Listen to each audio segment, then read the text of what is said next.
الحمدللہ وکفا والصلاة والسلام علی عبادہ الذین اصطفا خصوصاً علی افضلہم وخاتم النبیین محمد الامین وعلی آلہ واصحابہ اجمعین. اعوذ باللہ من الشیطان الرجیم. بسم اللہ الرحمن الرحیم. قال اللہ عز وجل فی کتابہ الکریم وَإِذَا سَمِعُوا مَا أُنزِلَ إِلَى الرَّسُولِ تَرَىٰ أَعْيُنَهُمْ تَفِيضُ مِنَ الدَّمْعِ مِمَّا عَرَفُوا مِنَ الْحَقِّ يَقُولُونَ رَبَّنَا آمَنَّا فَاكْتُبْنَا مَعَ الشَّاهِدِينَ. وَمَا لَنَا لَا نُؤْمِنُ بِاللَّهِ وَمَا جَاءَنَا مِنَ الْحَقِّ وَنَطْمَعُ أَن يُدْخِلَنَا رَبُّنَا مَعَ الْقَوْمِ الصَّالِحِينَ. فَأَصَابَهُمُ اللَّهُ بِمَا قَالُوا جَنَّاتٍ تَجْرِي مِن تَحْتِهَا الْأَنْهَارُ خَالِدِينَ فِيهَا وَذَلِكَ جَزَاءُ الْمُحْسِنِينَ. وَالَّذِينَ كَفَرُوا وَكَذَّبُوا بِآيَاتِنَا أُولَٰئِكَ أَصْحَابُ الْجَحِيمِ. صدق اللہ العلی العظیم. ربی اشرح لی صدری ویسر لی امری واحلل عقدۃ من لسانی یفقہوا قولی. اللہم ارنا الحق حقا وارزقنا اتباعہ وارنا الباطل باطلا وارزقنا اجتنابہ. آمین یا رب العالمین. عزیز دوستو، اس وقت ہم ترجمہ قرآن اور مختصر تشریح کے حوالے سے 25ویں کلاس کا آغاز کر رہے ہیں. تو اس کا مطلب یہ ہے کہ اس سے پہلے ہماری 24 کلاسیں ہوئی ہیں. ان 24 کلاسوں میں ہم نے سورہ فاتحہ سے لے کر سورہ مائدہ کی آیت نمبر 82 تک جو ہے وہ پڑھا ہے، اور اس 25ویں کلاس میں ہم سورہ مائدہ کی آیت نمبر 83 سے شروع کر رہے ہیں، اور انشاءاللہ آج یہ سورہ مبارکہ جو ہے وہ مکمل ہو جائے گی. یہ 7ویں سپارے کا آغاز ہے جہاں سے ہم شروع کرنے لگے ہیں، اور 7ویں سپارے کے آغاز میں پھر آیت نمبر 83 آتی ہے، اور آیت نمبر 83 سے 86 تک جو آیات ہیں ان کی میں نے ابھی تلاوت بھی کی ہے. ان آیات کے اندر ایک بڑا اہم موضوع یوں سمجھ لیں، بہت اہم نصیحت ہے، بہت بڑی رہنمائی ہے جو ان آغاز کی آیات کے اندر ایک واقعہ کے حوالے سے اللہ تعالیٰ نے ہمیں جو ہے وہ عطا فرمائی ہے. وہ واقعہ جو ہے نا وہ سمجھ لیں، جب مسلمان مکہ میں تھے اور یہاں نبی کریم صلی اللہ علیہ وسلم نے مکہ میں دعوت و تبلیغ کا آغاز کیا تھا، تو کچھ وقت کے بعد جو لوگ ایمان لاتے تھے ان کے لیے بڑی مشکلات بنتی تھی، پریشانیاں بنتی تھی. اس معاشرے کی طرف سے ستایا جاتا تھا، کئی طرح کے مسائل تھے، رہنا وہاں ممکن نہیں تھا.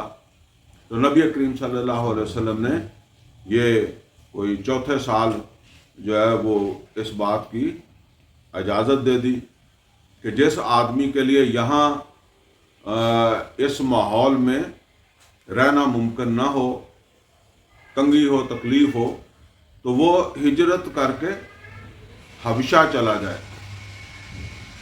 حبشہ جو ہے یہ عیسائیوں کا ملک تھا. اسی ملک کا وہ ایک بادشاہ تھا نجاشی، جس کے بارے میں آتا ہے کہ جو ایمان بھی لے آیا تھا. بہرحال چونکہ عیسائیت جو ہے یہ دین اسلام یا